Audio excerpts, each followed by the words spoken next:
napakaunti lang ng mga historically significant brands tulad ng Vespa.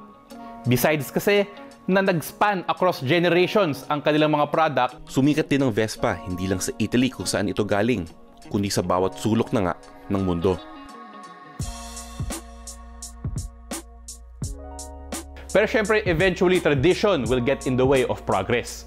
Hindi exempted dyan ang heritage brand ng Vespa, na ang kanilang konsepto ng mga scooters hindi nalalayo dun sa mga unang produktong inilabas sila noong 1960s. Ngayon, paano makakahabol sa makabagong panahon ang brand na Vespa?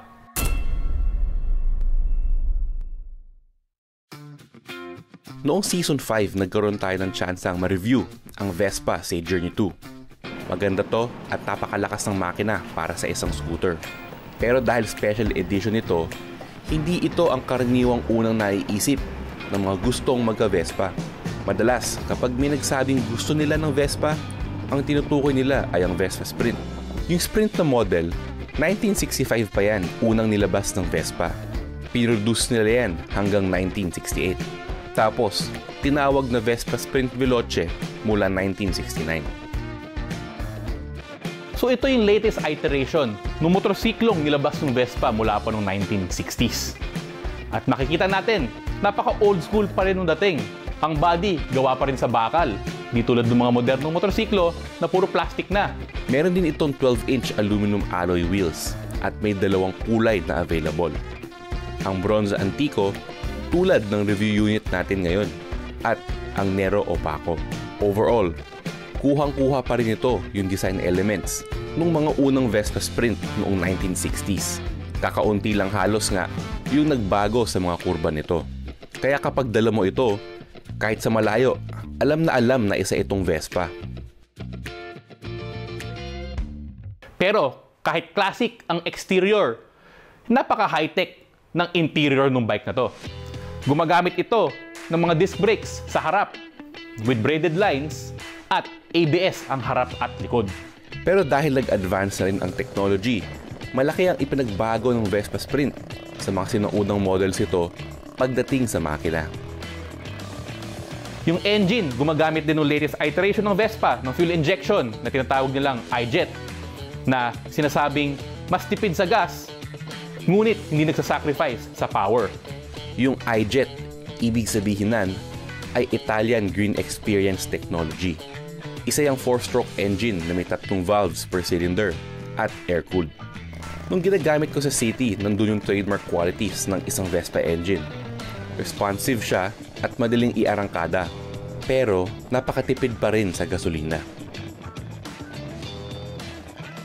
Gumagamit ito ng electric start, LED lights.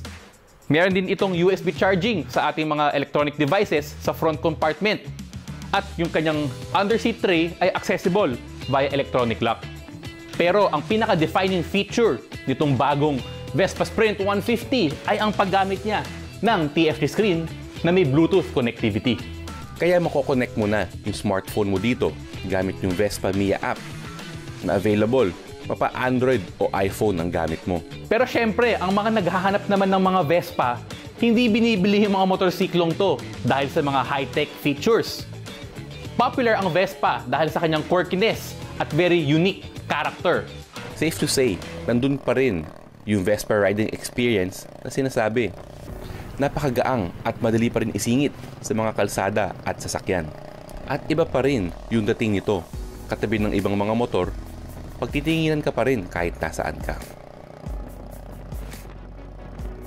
Ngayon kung naghahanap ka ngayon ng scooter na practical gamitin pang araw-araw, tipid sa gas, at kumpleto ng mga modern technologies that you would expect from any modern bike, pero formang old school and backed up by more than 75 years of history, medyo mahirap talunin sa ganung aspeto ang Vespa.